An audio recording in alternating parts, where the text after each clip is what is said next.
அன்பிற்கு இனியவர்களே, தானியேல் இறைவாக்கினர் நெபுக்கத்நேசர் மன்னரின் கனவுகளுக்கு விளக்கம் சொல்லிய பிறகு, பாபிலோன் மன்னன் நெபுக்கத்நேசரின் ஆட்சியின் கீழ் இருந்த அந்த வளமை வளர்ந்தது. கனவுகளுக்கும் முயற்சிகளுக்கும் அடையாளமாக பாபிலோன் நகரம் விளங்கியது. மிக உயர்ந்த கோபுரங்களும் அழகிய மாட மாளிகைகளிலும் அங்கு இருந்தன.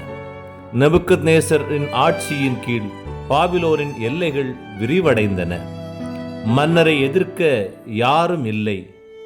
தானியேலுக்கு அரசவையில் உயர்ந்த பதவி கொடுக்கப்பட்டது. அவனுடைய நண்பர்களான சாத்ராக்கு, மேசாக்கு, ஆபத்நெகோ ஆகியோரை பாபிலோனின் நாட்டின் புறப்பகுதிகளுக்கு பொறுப்பாளராக அரசன் நியமித்தான். இவர்களின் ஒற்றுமை, அறிவாற்றல், கடவுள் மீது கொண்டிருந்த அசையாத அதீத பக்தி அவர்களை இறைவன் பக்கம் திருப்பியது, உயர்த்தியது. அரசனும் அரசவையும் நாடும் உயர்ந்ததை எண்ணிய நெபுக்கத்நேசர் பொற்சிலை ஒன்றை செய்து அதை மக்கள் வணங்குமாறு அவன் பணித்தான். மன்னரின் ஆணைப்படி அங்கிருந்த மக்கள் இசைக்கருவிகள் மீட்ட, எல்லா இசைகளும் ஒன்றாக ஒலிக்க, மக்கள் அனைவரும் நெடுஞ்சான் கிடையாக பொற்சிலையை வணங்க அவன் ஆணை பிறப்பித்தான். எல்லோரும் பொற்சிலையை வணங்கினார்கள். வணங்காதவர்களுக்கு எரிகின்ற நெருப்பு காத்திருந்தது.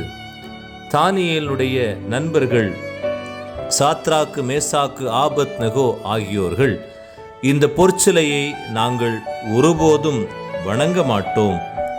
இது தெய்வம் அல்ல, மாறாக இது ஒரு சாதாரண பொற்சிலையே என்று அவர்கள் கூறினார்கள். இச்செய்தி அரசனின் செவிகளை எட்டியது. அரசன் அம்மூவரையும் அழைத்து அவர்களோடு உரையாடி விவாதம் செய்தான். அவர்களுக்கு ஆணை பிறப்பித்தான். இப்பொழுது இசை கருவிகள் மீட்டப்படும். இசை கருவிகள் ஒலிக்கின்ற போது நீங்கள் நான் நிறுவிய எனது பொற்சிலையை வணங்க வேண்டும் என்று சொல்ல, அது சிலையே தவிர தெய்வம் அல்ல என்று அந்த மூவரும், சாத்ராக்கு, மேசாக்கு, ஆபத்நெகோ ஆகியோர் பதிலளித்தனர். அரசன் மிகவும் கோபப்பட்டவனாக, நீங்கள் அந்த சிலைகளை, அந்த பொற்சிலையை வணங்கவில்லை என்றால் உங்களை எரிகின்ற நெருப்பில் தூக்கி எறிவேன் என்று சொல்ல, அவர்கள், நீ எரிந்தாலும் பரவாயில்லை, அந்த தீச்சூளையிலிருந்து எங்களை இறைவன், வல்லவராம் கடவுள் மீட்பார் என்று அவர்கள் இறை பக்தியும் இறை நம்பிக்கையினுடைய வார்த்தைகளை அரசன் முன்னிலையில் உறுதியாக, அதையும் வீரமாக, நம்பிக்கையோடு வெளிப்படுத்தினார்கள்.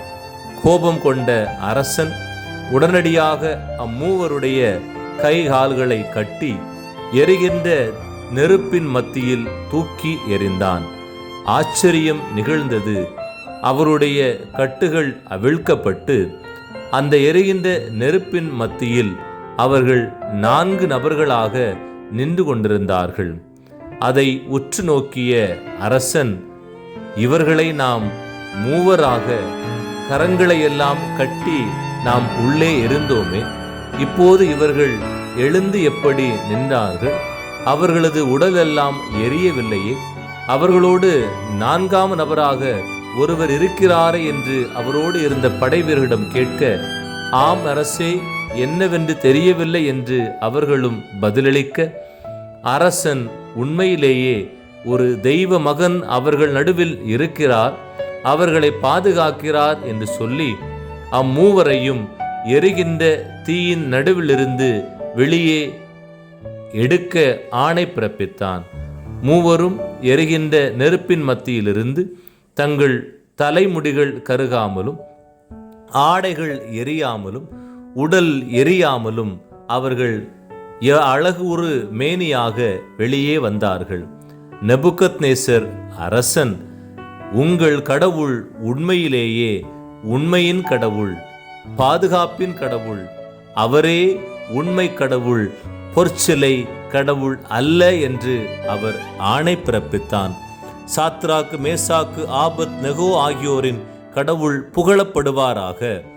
இந்த தெய்வத்தை தவிர வேறு எந்த தெய்வமும் இல்லை என்று ஆணை பிறப்பித்து, இனி இந்த தேசத்தில் எந்த இனத்தவனும் எந்த நாட்டவனும் எந்த மொழியினனும் இந்த தெய்வத்தை வணங்காமல் இருப்பானானால் தண்டிக்கப்படுவான் என்று அரசன் ஆணை பிறப்பித்தான். எல்லோரும் உண்மை தெய்வம் யாவே கடவுளை வழிபட்டனர். அன்பிற்கினியவர்களே, இந்த 3 நண்பர்களும் இறைவன் மீது கொண்டுள்ள நம்பிக்கையினால் காப்பாற்றப்பட்டது போல நாமும் உண்மை கடவுளை வழிபடுவோம். உண்மை கடவுளின் வழி என்றும் பயணிப்போம். கேள்விகள். நெபுக்கத்நேசரினுடைய நாட்டினுடைய பெயர் என்ன? தானியேலுடைய நண்பர்களுடைய பெயர்கள் என்ன? இந்த நண்பர்களுக்கு அந்த அரசன் கொடுத்த தண்டனை என்ன? இக்கேள்விகளுக்கு பதிலளிப்போம். இச்சேனலை ஒருவர் மற்றவருக்கு சப்ஸ்கிரைப் செய்து பகிர்வோம்.